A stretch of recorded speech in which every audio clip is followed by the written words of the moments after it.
So how's things going with Deuce Deuce? I'm good, man. Just getting through this pandemic, whatever you want to call it, man. The world's on pause right now. Just trying to stay focused. Yeah, Make tell me music. about it. Of course, of course. What's your, before we get started, what's your views on the pandemic? Huh? My views, man? I don't know, man. They saying I definitely think it's man-made, man. I don't think it started in Wuhan, China. I don't think it was from eating bat soup. I think it's definitely man-made, man. Just flip the world upside down, man. You see what's going on, the racial tension, brutality, just everything, man. The economical crisis worldwide, it's affecting everybody, right? Of The way I course. look at it, people been eating that kind of food for hundreds of years, man. Why now? Exactly, exactly. I share the same views yourself. Yeah, It's very strange year 2020. very. Definitely. But putting that to aside, uh, you've been a big collaborator with the Outlaws, Yeah, with Young Noble. It's Young my house Noble. right there. Wow, shout out to Young Noble. What a Big great dude. Yeah. Of course, of course. So you collaborated first with Young Noble, is it 2013? Yeah, around there. 2000, I think it was like 2012. We did the first track Right. off self-titled EP, Reality Check I had. So yeah, we did the streets. We shot a video for that Of when they course. came up to Toronto. Of Yeah. course. What's it like being in the studio with Edie and Young Noble? Man, it's a blessing, man. I'm just forever humbled, forever grateful, man. Just knowing that, just their work ethic, you know what I'm saying? Edie's one of the greatest, man. Both of them are, but Edie don't even use a pen and paper, man. He just like Right. puts it together in his head and goes in there, and I guess just all the experience he got. But it's just, man, it makes me want to step it up, man. It's inspiring.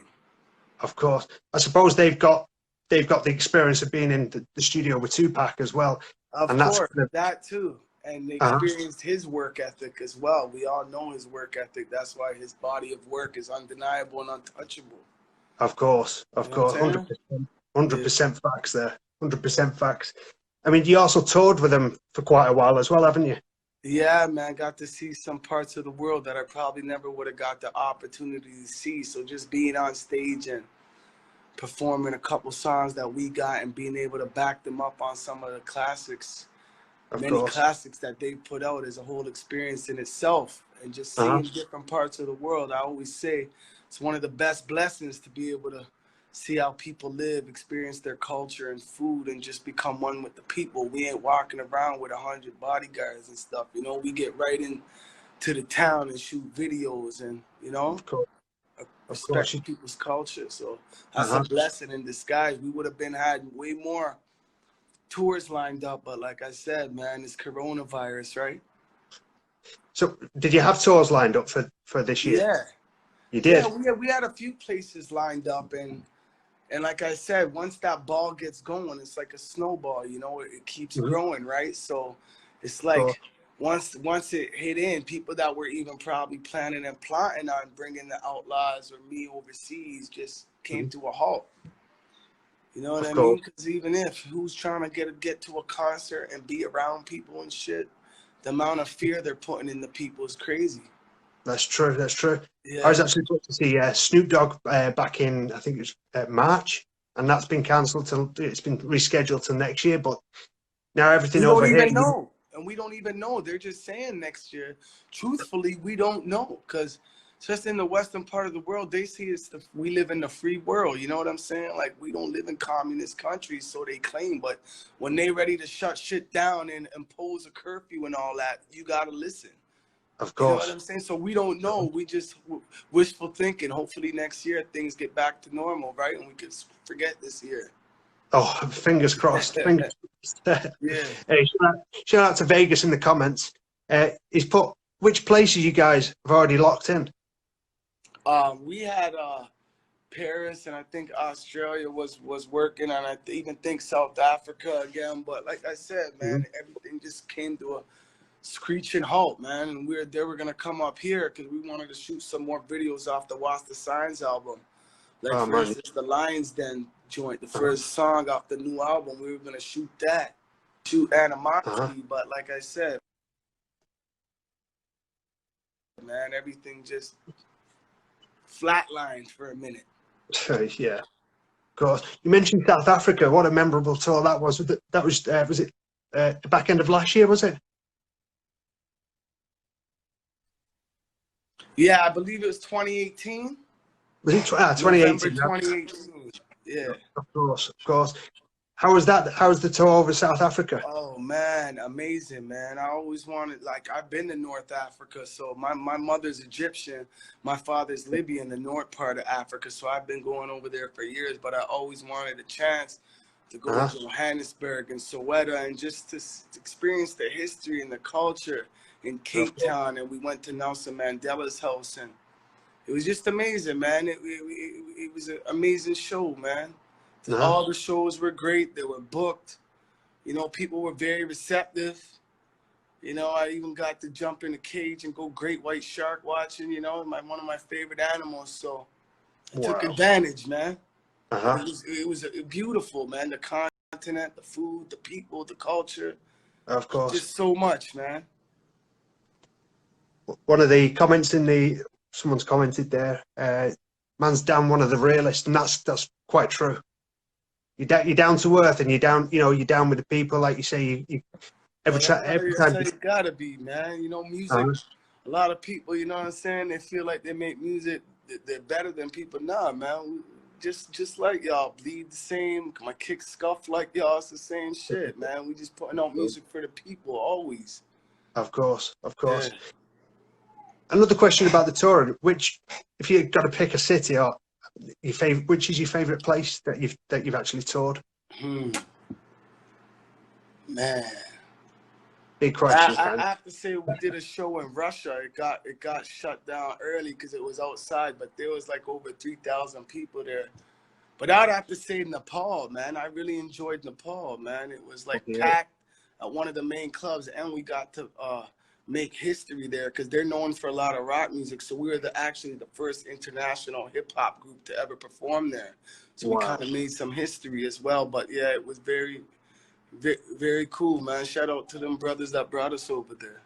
Yeah, of course, definitely. I think I saw some videos online of that. I think I actually Nepal, man. I really like Nepal. I think I interviewed a few people who was actually at the concert. For the website, and they was just like going crazy. They was like, wow, we've seen the Outlaws out here, and it's, wow, you completely rocked it. Yeah, no, that, like I said, it's always better when the crowd's receptive and they're engaging into the show. You know what I'm saying? So they're performing with you. It's always better that way, right? Of course. One of the most gratifying feelings, man. Of course. I think what the people like as well is that the music real. I mean, from Tupac's music to the Outlaws' music to yourself, it's all real and it's all full of substance, facts. You know, whether it's from like you're speaking about like poverty, you're speaking drugs, anything to do what's going on in the world what we're living in. Exactly. You know, there's nothing wrong with party music and the music that's saturating the airways right now, but there's also another side. A lot of people still going through it. Now, I know I'm speaking for me, myself. I know I'm still going through a lot of trials and tribulations. You know, that's part of life, the beautiful struggle. So we just speaking on that. And I always thought the more personal a song is, when you're writing it, the more broader audience you're gonna get. You know what I'm saying? Because people go through it, man. And if you, like I said, I get messages all the time, and I'm sure Edie and No and a lot of artists on the caliber get way more messages than even me, because they've been on a international platform more than myself. Where, you know, No just posted something the other day on his Instagram.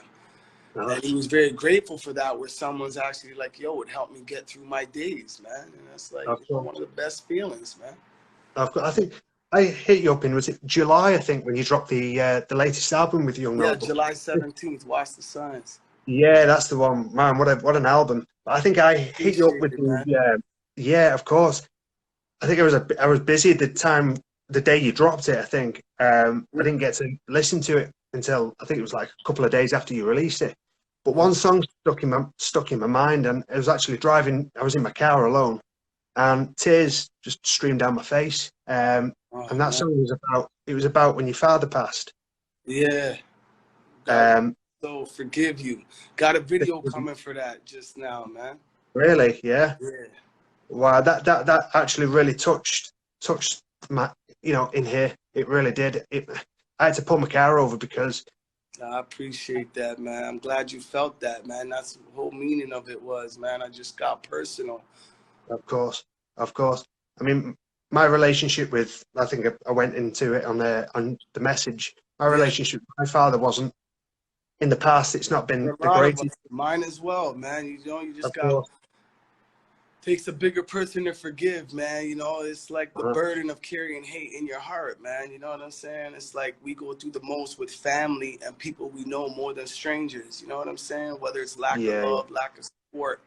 And you know, I grew up with a single mother, man. She had 4 kids. My father was in and out, man. Not there how we should. But later on in life, Uh-huh. after he got sick, he started coming back around, and just seeing this man so strong, man. You know, he was my Mm. like when I was younger, even when he wasn't around, he was like a strong, like a real like African man. He ruled with an iron fist. He didn't play Yeah. games. Hmm. So we bumped heads a lot. Like, who are you to just come around on the blue when you having another family and taking care of them kids, and then coming over here trying to Yeah. control us? Meanwhile, we out running the streets. Wow. Cause my mom working her 2 jobs. So it's like, I just had conversations with him, and over time I learned to forgive him, man. And I was actually looking after him, Uh-huh. like bathing That's him and stuff on his last days. He passed in my arms, so it was like it took a while, but you know, I was like, damn, you of know, and course. I felt better when he did pass because he wasn't suffering no more. But that's something that I dealt with on my own. You know, I got rid of that hate and resentment, anger in my heart. So you know what I'm saying? Of course, of course. And another song that's went really deep as well is it Attempted Suicide. Yeah, that's off the For My People album, a couple albums back. Of course, was it 2017 you released that, was it? Yes. Of course, of course. Talk us through how that concept come about for that song. Was it about mental health and Yeah. Well, you know, like me and Nob had extensive conversations about this, like brothers and just people in the inner city and hoods all across the world of course. bottle up our emotions, man. And mental illness and mental health is not really spoken about unless somebody's like schizophrenic or it's like very visible. Excuse me, you know what I'm saying? And you see someone's mentally ill, you know what I'm saying? Meanwhile, Mhm. like, especially men, we bottle up our emotions a lot, you know what I'm saying? So it's not really spoken about. And I have a lot of friends and people I grew up with, you know, like I've known over 30 years, but it's not like I was hanging with them a Uh-huh. lot, but I still know them. Then I hear, man, they just hung themselves or like cut their wrist or, you know what I'm saying? Or come pop a bottle of pills. So this specific time, and I mentioned her name, Katie, this young girl I grew up with, we were having some drinks on like a Tuesday, and she Mhm. seemed fine. And then Of course. Thursday morning, they're pulling her, like my mom was coming downstairs of the building because she grew up in my neighborhood, and my mom's like, they were pulling her body out in a body bag. So then No. I found out after she was on antidepressants and going through shit. And, you know, my family's Muslim, and you know what I'm saying? Like, um, and I know a lot of religions, they're Mhm. completely against it. They say, oh, you commit suicide, you not going into heaven, and it's the biggest sin. But we Of don't course. know what people are fighting, man. Mhm. You know what I'm saying? We don't know. So who are we to judge just because that's written there? I don't know nothing of the history of the author who wrote that to begin with. So Yeah. it kind of changed my outlook, man, because, you know, people are going through stuff. So that really made me like, damn, we need to write something, man. Of course. Of And we course. just gave our aspect that, you know, we care, man. You know, Uh-huh. people actually do care, and it's okay to talk to somebody, man, Of instead of course. bottling it up. Uh-huh. A lot And of I people, suppose, yeah, go go ahead. ahead. My bad. No, my bad. Go ahead. I was just about to say, I suppose us as, I know females and males do go through it, but I mean, us as males, we try to stick our chest out and try to ignore what's going. Exactly. Yeah. Uh-huh. And a lot of males, especially like hip hop, to me is like not aggressive, but you know, like bravado. Of course. So you know, a lot of people, women too, balled it up, man. They feel like they're letting their guard down and their barrier by saying, I'm going through this, or I'm suicidal, or I'm depressed, or I'm broke, or I don't know if I'm going to feed my kids, or somebody's sick, or my family, I'm the only one, or I'm out running the streets. And you know what I'm saying? I got people, you know, it's just, we don't want to go admit it because they might take that from that conversation and go and expose us and stuff. You know what I'm saying? So we just trying to develop that platform, man, and just get things like this going, the conversation going, man, because a song like that's timeless. People will forever be going through depression and stress and, you know, mental illness and all that. So it's okay to talk, man. You know, without being criticized, without being judged, without feel like you're being looked down on, you know? Of course. Yeah. And someone else who spoke about all that kind of stuff, or the emotional side, you know, take away the violence and all that. Someone else who spoke about that kind of stuff was Tupac Shakur. You know, and how his music influenced yourself. Big time. Yeah, of course. Big time. Well, you know, that's what makes him one of the best ever. And there'll never be another. I'm not, you know, like I'm saying as far as like catalog and emotions and music. And he took us on a journey. That's why people ask me all the time, did you know Tupac? No, I didn't meet him in the physical. But I knew him like we all did, man, because he was so poetic and at one with himself at such a young age. He took us on his journey, whether he was happy or feeling angry or sad or talking about world issues that are still going on to this day. He took us through all that. So we all knew him through his music. You know what I'm saying? Like, I knew him. You know what I'm saying? I didn't know him physically, but I did know him. I grew up with him. Look how much albums he put out, man. Songs about every emotion. Of course. You pissed off, you happy, you want to party, you angry, you rebelling against the system. You feel like, you know, I've been locked up. So when he said that line that they let the white boys out and got me trapped in jail, I've been locked up when I was younger. As a young offender, this is 12 to 15 years old. And like four of us brothers never got bail, and like 10 white boys got bail. So that line, I'm like, fuck. Yeah. You understand?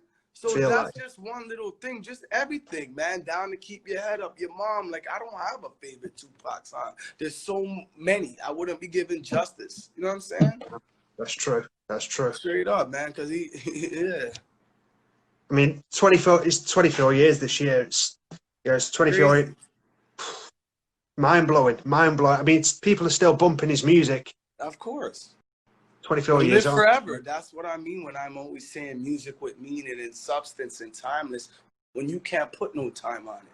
It's like Bob Marley, you know what I'm saying? And his library is even more extensive than Bob Marley. But why do you think Bob Marley will live forever?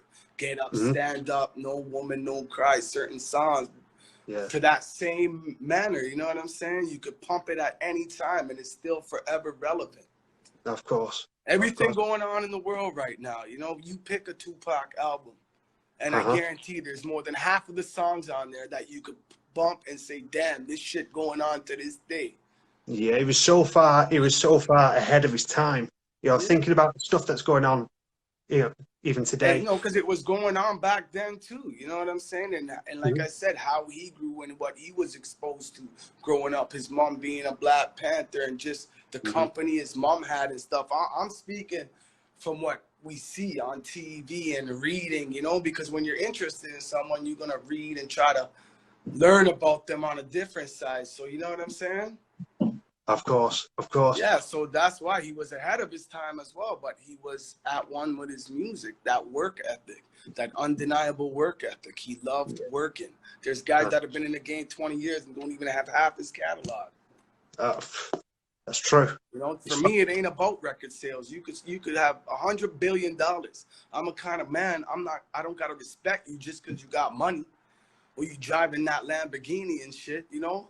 I could have more respect from you because you're more down to earth and you for the people and got $1 in your pocket. You know what I'm saying? Straight up. And that's just me. That's true. You know? That's true. Because look, when they say when he passed, he didn't even own a lot of his music. He only had a little bit of certain money in the bank, you know. I don't know the ins and outs, but that's just from what I'm seeing and hearing. You know what I'm saying? So, what does that go to show you? Exactly. Exactly. He was, I you mean, know, I'm sure he had aspirations of making big money and shit, and he was mhm. living that lifestyle. But as far as assets and having like all kinds of shit in his name and this and that, the business side, you know, he just wanted to make music, man, good music, because it was in him. You know what I'm That's true. saying? Like a Uh-huh. prophet, for real. Very true. Uh-huh. I mean, what would you think he'd be doing in 2020 if he'd still be here? I mean, Man, some people say, I think he would be knee deep in politics, man, and still making music. uh-huh, Because you know what I'm saying? Like that's like people tell me at my age, you know, I got a little lame. I'm grateful, you know, Nob and Edie show me some love, bring me on tour, you know what I'm saying? I'm good, but uh-huh, I'll always make music. I used to write poetry when I was young. I did a yeah, lot of time growing up, so that was my form of expression. So I'd always make music, whether I sold one record or 100. uh-huh, That's my art, you know. It's like somebody that draws. You might not be the next Picasso, but uh-huh, why should you stop drawing? That's like a young kid. He might not be the next LeBron James or Kobe, but who are we or who is anyone to tell that mhm, child to stop shooting that jump shot? You know true, what I'm saying? You still got to do what you love, man. But I of course. definitely think he would be in politics, especially with everything going on right now. And it's Mhm, like the same. It's like this police brutality and shit. You would think the police would be like, yo, we need to stop this shit. They're watching us, man. There's another video every other day. They're like, got the green light. yeah, So I think he'd be just all over a lot of shit, the systematic racism and all that. That's just my opinion. You know, I just think he'd be heavy in the politics, man, trying to really make a change on that level. of course, of course. Bringing the real issues on a worldwide, Yeah, on a stage, I reckon, yeah, yeah. And I of don't course. even think he'd be waiting, because you see a lot of artists, and I don't get mad, better late than never. I say always, two's better than one, one's better than none, better late Uh-huh, than never. So a lot of artists you see jumping on it. I'm not going to say a bandwagon and shit, but mhm, don't wait for shit to happen to speak on it. This shit's been happening. You true. understand what I'm saying to you? So Mhm, like you look at Nove and Edie and the Outlaws catalog, you know what I'm saying? They've been speaking on all this shit for the oh, yeah. past 20 fucking years. Uh-huh, It's just now people want to speak on it because, you know, that's like what's out there now. And that's what's socially fucking trending. You know what I'm true. saying? Straight up. So I always Exactly. check people's intentions from the door, the hidden agendas. You know what I'm saying? Uh-huh. Very true. Very true. And you mentioned the poetry. Uh, would you ever release a poetry book? Man, I'd Is love that to. I literally got a garbage bag. Still in a really? fucking black garbage bag, but I put it in a bag of Uh-huh. music, lyrics I wrote, and poems from when I was like 13, 14, 15. I'm going to keep them there for a minute. Of I'm going to course. sit Of on course. them for a minute. Then one day, you know, hopefully God bless me to live to that age. I'm going to sit in my rocking chair and just fuck, man. You know? Hey, we'll look And forward try to to that. put something Well, together, man. I think it would be dope. uh-huh. We'll look I forward to think that. people would Sure. really enjoy it, man. Of course. Yeah. Of course. I mean, it's part of hip hop, isn't it? I suppose it's it's the written word, the spoken word. It's hip hop and poetry go hand in hand, I suppose, don't they? Yeah, big time. Well, you know, that's that good deep music, man, with feeling when you don't even need a beat. You could just speak the lyrics and it's like, damn, it's so deep. Of And that's course. why when you tell me when you pulled over and it made you think about your father, let me ask you a question. Did you think about patching it up with your father or have a conversation with him? For sure, for sure. I mean, Yeah. this was I patched it up with him last year, but Nice. all the thoughts and emotions come back to me. I just had to pull my car over, and literally Man, was streaming down my face. I appreciate you, bro. That's gratifying to me, man. More than a little bit of money that I'll spend, because you keep that with you forever, and that's priceless to me. For sure, for sure. Straight up. I And appreciate it. I appreciate you spitting them lyrics. Really, really Yeah, did man. touch me and touch And thousands. No was gonna spit on that track, and he's like, man, that's a tearjerker, Deuce, because I had the one verse done, and he's like, man, and he's got a lot. He been through a lot himself. He can write a movie, man, and books. But he's like, Deuce, that's a tearjerker, man. You just got to dig deep. So it took me a minute. Usually I write, you know, depending on what I'm feeling and vibing, I took my time writing that second verse. So the first verse of that song was like, before he passed. And the second verse, I'm like, that's how I started, November 26, 2019, Pops passed. No longer suffering free at last. So it was like past after. So you know what I'm saying? I ain't no a perfect man, you know? It took years to understand. It's just deep, like, you know? Wow. Of course. Yeah. Really deep. Even Real to deep. me, when I hear that song sometimes, that shit'll get me teary-eyed, man. Like certain times of the day and shit, I just gotta even skip it because it got me thinking so hard, you know? Yeah. For sure. I know you're pressed for time. Just one last thing. Any last words from Deuce Deuce? Man. To the haters, to the... I watch the signs, man. Whoever's on there, I appreciate you for tuning in, man. Make sure you cop that, man. We got the Young Noble and Deuce Deuce albums, man. We got Fast Life, The Code, For My People, Growth, and Watch the Signs, our latest. You gotta check out Edie Edie Don, the OG, aka the Hope Dealer, man. He just put out OG Classics Volume 2. Amazing. Me and Nova and him got a joint on there. We're gonna come with a video soon called I Remember, but that whole album, an instant classic. Noble got Third Eye View, and me and Noble about to start our 6th album. You know what I'm saying? And I got a next collab album coming out with some dudes that grew up the street from me, Regent Park, Canada's first housing project, Point Blank. They had a huge following out here, man. We got an album coming out together, a joint collab album. That's gonna be pretty dope, man. Let's bring it back to like that real music, you know what I'm saying? So I'm just staying focused, working, man. Gonna keep working, man. Gonna keep working. Gotta catch up, man. I took a long hiatus. That's the word I'm looking for. You know what I'm saying? And no kind of breathed life back into me, man, because I was making music. And not really to put out and shit. So I appreciate my brother, man. Like, if he made music or not, that'd be you know, we'd always be in touch, man. We built that relationship. For sure. And Edie Don. Yeah, big shout out to Edie Don, man. And Young Noble. Yeah. We respect to both of them. Definitely. Like I said, the Outlaw's been underlooked for years, man. Underrated. You know, and like I said, they haven't had no big time machine pushing them, you know what I'm saying? So it's like all independent, but I've been around the world with real people, man. I love music, jumping out of cars, yo, you changed my life, man. This, that. I'm not talking about real fucking music, man. You know what I'm saying? And everything going on now, they've been talking about for the past 20 years. People just, like I said, it's socially trends. And then it'll sweep over till it happens again. Then everybody will start posting again. That's true. Know? So we got to pay attention, man, and support those artists. We got to support artists like that, man. Our music's forever just going to be bottomless. No bottom end, man. Just going to be rhyming for the sake of riddling. Don't get me wrong. Knapsack rap and mumbling and shit and absolutely talking about nothing.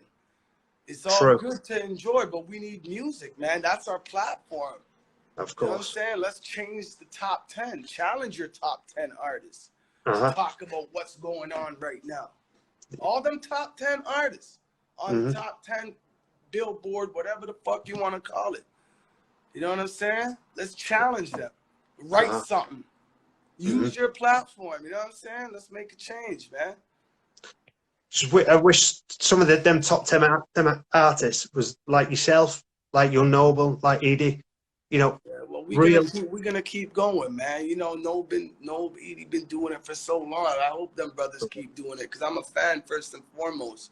For sure. So you know, it's a blessing, man. Growing up, listening to music, you know, and we around the same age, but just growing up, you know, I'll tell you stories, man. Certain Pac songs and shit like Rear View or Made Niggas are just way back, you know, just waiting for the instrumental to finish at the end of the song and me and my boys just spitting at the end. So to be able to make music with them and travel is a blessing, man. I'm forever humble, man. I'm grateful, man. Shout out the brothers, man, for giving me a look. Definitely, for sure. Hey, it's been great to talk to Shout you. you up, man. Yeah, I appreciate you too, man. Anytime, man. We got to do this again, bro. I appreciate the platform, man. For sure, Much for sure. love, man. I'm following you, man. Y'all go follow Heart of an Outlaw show. Yes, For bro. sure, man. Whoever on there. Yes, bro. Thanks, bro. Appreciate We you, bro. appreciate you too, bro. Appreciate you too. You take care. Thanks again. You too, brother.